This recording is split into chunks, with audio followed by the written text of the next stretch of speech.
Hello and welcome to the book club with myself, Asa Clark. I'm here today with Leon McKenzie with his new book, My Fight with Life. Premier League, depression, suicide and redemption. Absolutely hard-hitting stuff, and we're going to speak about the book today.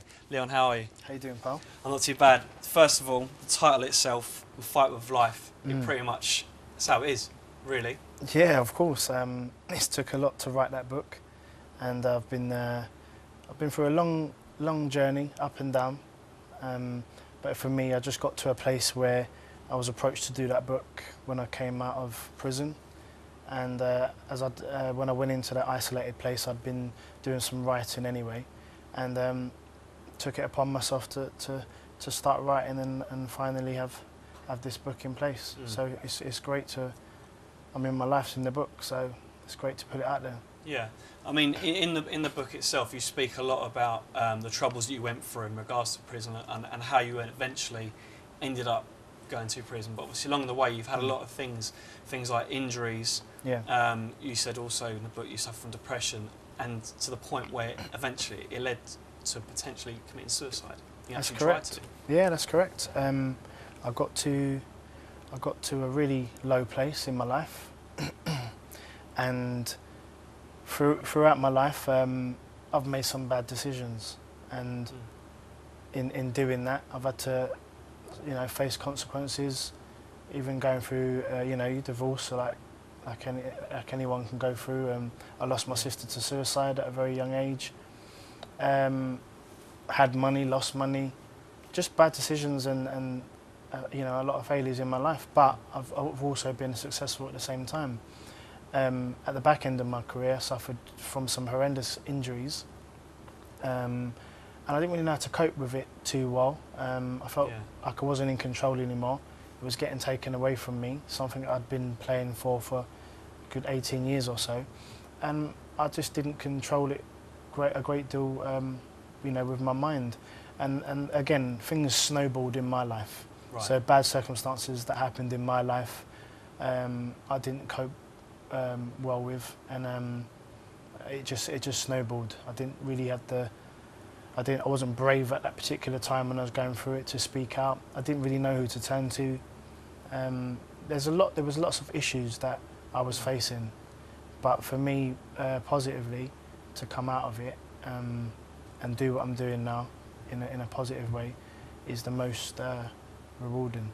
Do you feel though that once you've written the book and and you said in there that people have got in contact with you, and as a piece in the Daily Mail, and it seems now that there's a lot more coverage of depression and how people can come out the other side of it. Do you feel that there have been lessons that learned, not just from yourself, but other people, maybe at the FA, the PFA, things like that, things that we can now build upon for the future? Yeah, I mean, totally agree. It's the most therapeutic thing to be able to speak out. At the same time, when I was doing what I was doing, this for me wasn't about Leon McKenzie. This is about pushing out more awareness, pushing up my experiences to, in the long run, help others. And I know there's a high percentage of sports people that suffer, maybe not to my levels, but definitely suffer in a way that it affects their lives. So to be able to put things down and write, and for people to read my story, I mean, if that helps one person, then it's very overwhelming in itself. Yeah. But I definitely think whether it's the PFA, whether it's our industry, or just in society itself, I definitely think that it will help others. The more people that come out and speak, the more people that and it takes a very brave person to be able to hold up their hands and say, I'm struggling with certain issues. I need some help in these areas, and that's a positive step in itself. So it's very brave to whoever sort of says, right, okay, I want to get some help and try and get to the bottom of this. So it takes a lot of courage to do that. It's just strange because I still find it that even now, after obviously the late Gary Speed, as to what happened, and you mentioned in your book that it's sad that and everyone says it's sad that it's taken that type of incident to raise awareness, because it's kind of, like I said, it's been a taboo subject for so long, and there's kind of like a stigma attached to it. That's right. But I personally, I don't see why that is, and it seems like even now people aren't taking it seriously. I think, still. Yeah, I mean, what you have to understand is with the illness of depression, some people don't actually understand it. They just don't know how to deal with it. So when you do hear the word or the things that, you know, I've gone through in my life, people are just afraid of it. They don't know how to deal with it. You've got a high percentage of people that are just very ignorant to the fact of that, just they don't care and they don't want to understand it. So therefore, you know, don't waste your energy to those who don't want to understand it. But I think when it gets to the seriousness of, you know, and you see people take their lives, and I came close to doing that. I'm very lucky to be here. And it was the Gary Speed incident that jumped out at me because I was sitting down on my sofa, and that when I saw that, because he wasn't the first, there had been a few footballers prior to that to have taken their lives. And when I saw him, and that came up, you know, that hit home for me. That gave me the confidence and just said, you know what, I'm going to be judged. You're going to be judged either way.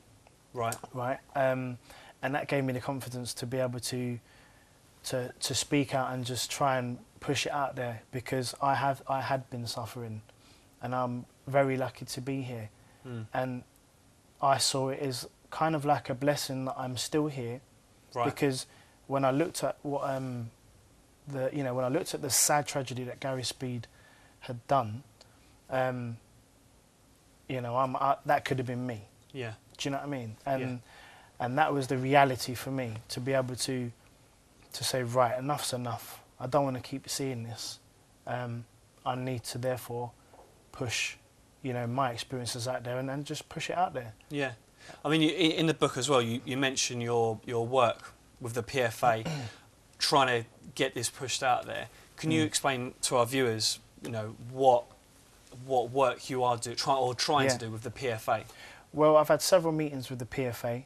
You know, they do some fantastic work within the industry, but I think on these issues, I do feel that they've moved a little bit slow. Right. Okay. Reason I say that, it's not you know, a disrespect or a dig. It's more of kind of like a wake-up call, because I feel that they've waited for serious things to happen, like let's just say the Gary Speed incident to happen, and then there was like booklets made for all the players, and they got sent out to every single player in the league and so forth. But I think things like this could have been prepared so much more before time, and so much more things could be done, I think, in a more positive manner. I just think that they need to move a little bit faster in these areas now, because again, more players are coming out, more players are getting brave and telling their story.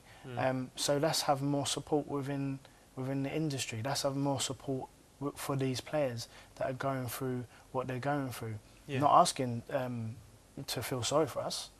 That's not why we do it. It's just understanding. Is that what it is? It's a matter of we need someone within the PFA to understand that these problems can, you know, snowball into really serious matters.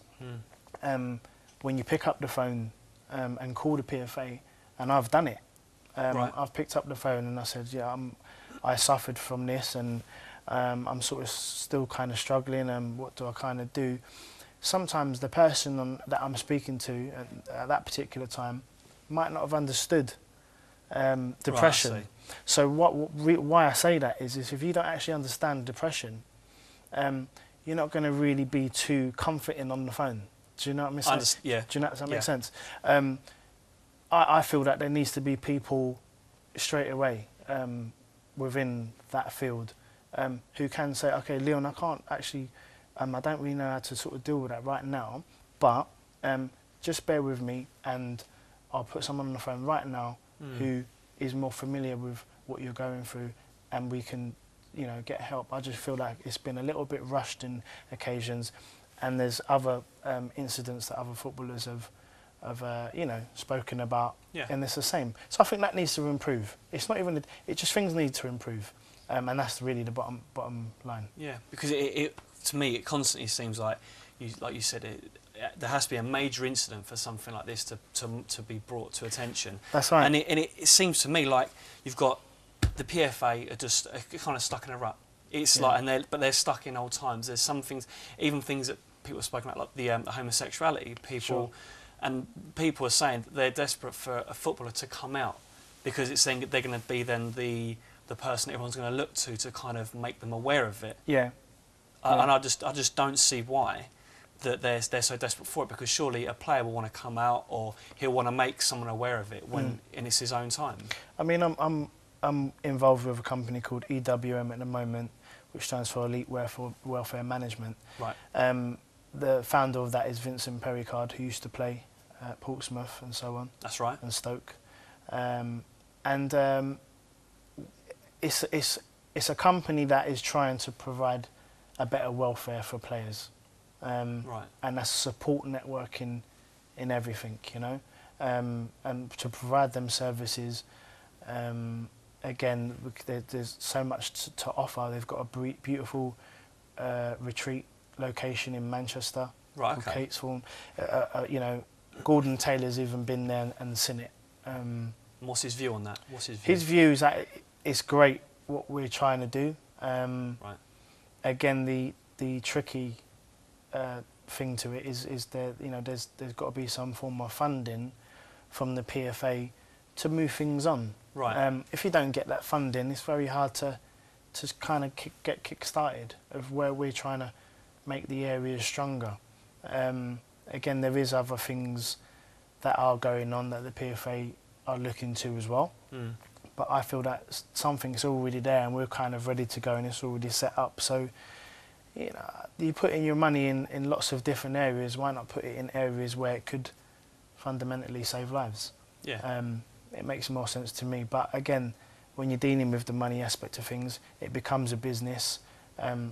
They look at, you know, ways of saving money and not wasting money, which is, it can be quite sad in a lot of ways. But hopefully we are moving more forward than sort of, you know, one step back, and you know, we're trying to continue the process of getting things better. Fantastic, brilliant. Okay, we're going to go to a break now, but when we come back, we're speaking about the future for Leon, and especially his boxing career as well. Back in a bit.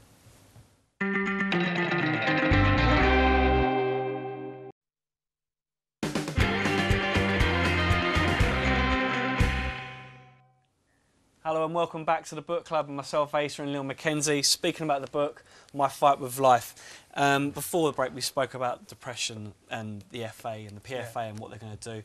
Now another subject which is close to your heart obviously is when you were at Crystal Palace. In the book you said that a player of your own team racially abused you. Right. How did you deal with that particular issue? We're talking a few years ago now. Yeah. Crystal Palace days, I was still only a kid, but we had a South African goalkeeper that obviously was from South Africa.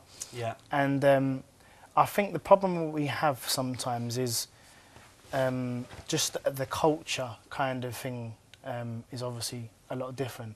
Right. So he said some really kind of awful words, which were very... Which are bad, because I've read it. It's awful. I mean, it was very racist in itself, and you can't do that here.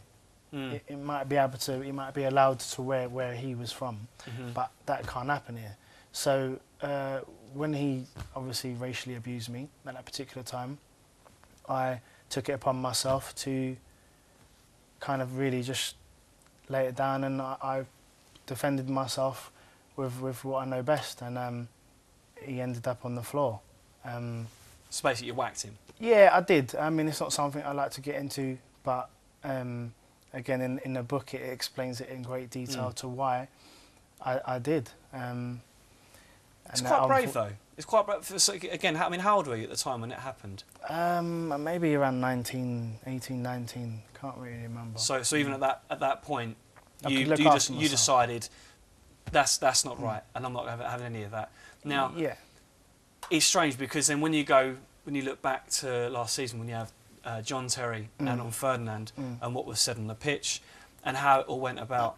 When you was watching it unravel and unfold, what did you think at the time? It all gets too very political for me. You know, back in the day, that's how I would have handled it. Do you know what I mean? Yeah. For me, like with the likes of John Terry and Anton, you know, just have it out between yourselves. Like for me, like deal with it that way. Do you know what I mean? But it's never going to happen that way. It all gets very political now. It's, you know, there's always like money issues involved and everything else, and it starts going to court, and then it becomes very long-winded for me. But you know, rightly so, I, you know, 100% agree with what Anton tried to do, and you know, you saw it in, you know, you saw it with yourself. We all saw it with our own eyes. What was a little bit confusing is why they blurred it out. Yeah. When he'd been sort of found. Because you could see it on, everyone could see it on YouTube and everything else. So yeah, I mean, again, like whether he's a racist, whether he's not, you know, he says something racist. Right. And that's the be and end all. He either holds his hands up and apologises and deals with it properly like a man, or he does what he does and you know and seems to get looked after, Mr. Terry. So yeah. Unfortunately, in society now, I think you're always gonna find one clown who is just very ignorant and will, you know, you get that in everyday life. You obviously can't knock out everyone that is racist. You know what I mean? But yeah. You know, sometimes it's necessary, sometimes it's not. Sometimes they're not worth the energy. But again, it's just a lot of it's just very cultural difference. The Suarez incident. I mean, he speaks Spanish and everything else, doesn't he? So I know that with my wife from Spain, when she was sort of explaining to me about what he actually said, that's kind of a normal thing to say where they're from. Really? Yeah. So it's an everyday use? Pretty much, like a normal kind of thing to kind of say. So culturally, he doesn't look at that as being racist, but where we are and what we, you know, with other people and cultures is very racist. So because it's weird because you said about the South African goalie. Again, from his culture, was it? Would you? I mean, what would you have done, for example, if Luis Suarez would have said what he said to you, and then explained it to you? Well, as years go on, you sort of mature a little bit, and you begin to kind of learn, you know, certain other people's cultures, and you know, you go through a lot of experiences, don't you? Yeah. I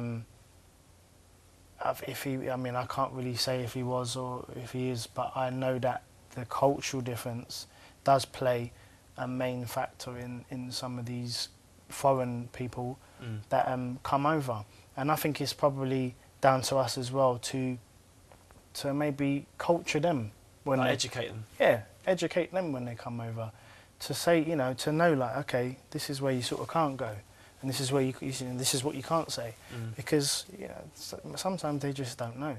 They're so used to a certain way of living, and that's what can happen.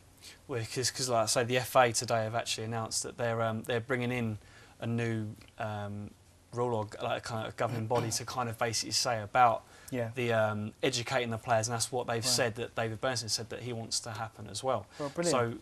So are you all for that, or? Yeah, great. I mean, it gives them an opportunity, because then there won't be no excuses. If you do your homework and you try and educate yourself, then you won't be getting into that trouble. Okay. Well, in regards to your book, you said that you maybe were wrong advised and you were too young, sort of thing. When you look at players, again, from the same background but have come from Palace, like John Bostock, for example, do you kind of relate to him in regards to that he's kind of been bought for a lot of money, but now he's back down in League One? Do you feel that it's important to have the right people around you? No, I think John Bostock I know anyway. Right. And what a humble, lovely kid. Right. Not big time with anything that he does.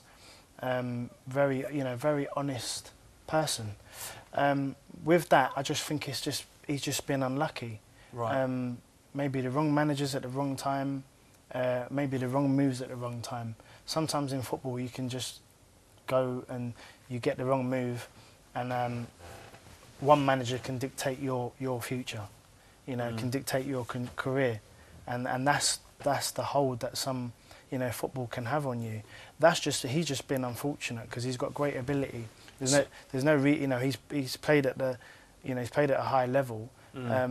Sometimes you do have to go down to find yourself, find your identity again, to probably prove again to everyone that you can do it, and you have to go back. Because I went back from leaving Palace, but I found myself as a goal scorer at the age of sort of 20, 21, 22, and my career kicked on. So I had to leave Palace to do that. Sometimes it's the right move, sometimes it isn't.